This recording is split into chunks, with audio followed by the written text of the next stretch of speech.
السلام علیکم ورحمۃ اللہ وبرکاتہ۔ تمام تعریفیں اس رب کائنات کے لیے ہے جس نے زمین و آسمان اور ان دونوں کے مابین ہر ایک چیز کو بنایا۔ ریاست بہار کے صدر اختر الایمان صاحب، قومی صدر بیرسٹر اسد الدین اویسی صاحب، میں آپ سے مخاطب ہوں، اور لوگ اپنوں ہی سے تو مخاطب ہوتے ہیں، غیروں سے مخاطب ہونے کا جو صلہ ملا ہے وہ پوری دنیا جانتی ہے، بتانے کی ضرورت نہیں۔ سیمانچل میں ایک سیٹ ہے جوکی ہاٹ، جہاں سے حضرت مولانا عبداللہ سالم صاحب دامت برکاتہم العالیہ تعلق رکھتے ہیں، اور مجلس کے لیے انہوں نے تن من دھن سے محنت کیا، مجلس کو زمینی سطح پہ مضبوط کیا، اتنا محنت کیا کہ مجلس کو زمین سے لے کے آسمان تک پہنچا دیا۔ جب 2020 کا الیکشن قریب ہوا تو مولانا قوی امید کے ساتھ، مضبوطی کے ساتھ وہ کھڑے تھے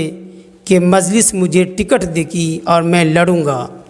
مگر اعلیٰ کمان معزز مکرم صدر بہار کا جو فیصلہ ہوا اسے ہم تسلیم کیے، اسے ہم مان لیے۔ مولانا نے پارٹی بھی نہیں چھوڑا، ناراض ہوئے کچھ دیر کے لیے پر پارٹی کو نہیں چھوڑا، بلکہ اور دل جمعی کے ساتھ مجلس کو مضبوطی کرنے میں تن من دھن کی بازی لگا دی مولانا نے۔ میں نے مولانا کو یہاں تک دیکھا، مولانا ایک بے باک مقرر ہے، خطیب ہے، اللہ نے بہت سارے فنون سے اسے نوازا ہے، بولنے کی صلاحیت ہے، اور مجلس کو ایسے شخص کی ضرورت بھی ہے، سیمانچل کو ایسے شخص کی ضرورت بھی ہے جو ان کی ترجمانی، ان کی درد کو یعنی کہ پٹنہ کے ہاؤس میں مضبوطی سے رکھ سکے۔ حضرت مولانا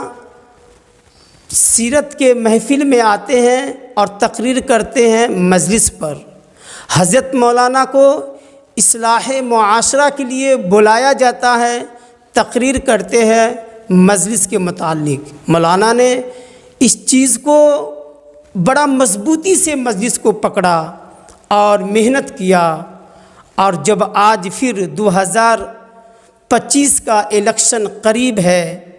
اور مولانا بالکل قوی امید کے ساتھ دل میں ایک ارماں، ایک آرزو لے کے مضبوطی کے ساتھ کھڑے ہوئے کہ ہمیں مجلس اس مرتبہ ضرور ٹکٹ دے گی، مگر ہمارے رفیق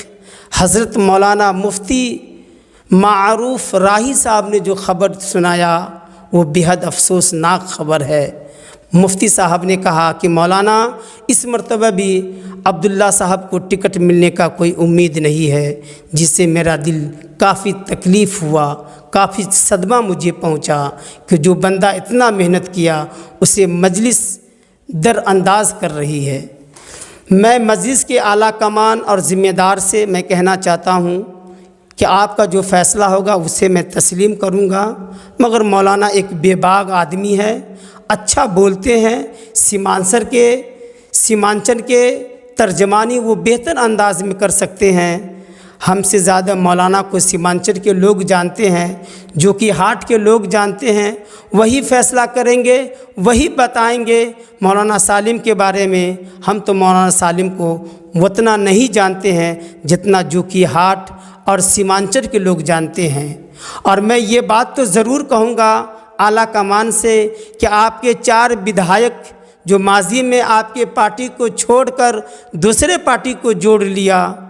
اگر مولانا اس جگہ پہ ہوتے تو مولانا اپنی ضمیر کا سودا نہیں کرتے۔ مولانا کبھی بھی کسی بھی حال میں وہ پارٹی کو نہیں چھوڑتے، اس لیے یہ احقر کی آواز کو آپ سنیے۔ میں آپ سے گہار لگا رہا ہوں کہ آپ ایسے شخص کو ٹکٹ دیجئے۔ حضرت مولانا عبداللہ سالم صاحب کو وہ جیتیں گے تو وہ مجلس کو نہیں چھوڑیں گے، نہیں بھاگیں گے، کیونکہ وہ ایک عالم دین ہے، وہ دین کو جانتے ہیں، وہ اللہ کو جانتے ہیں، وہ رسول اللہ کو جانتے ہیں، وہ اپنے شریعت کو جانتے ہیں، وہ مجلس کے محبت کو اپنے دل میں بیٹھائے ہوئے ہیں، وہ کبھی بھی مجلس کو نہیں چھوڑیں گے۔ ہمیں امید ہے کہ ہم سے بہتر سیمانچل کے لوگ فیصلہ کریں گے، جو کہ ہاٹ کے لوگ فیصلہ کریں گے۔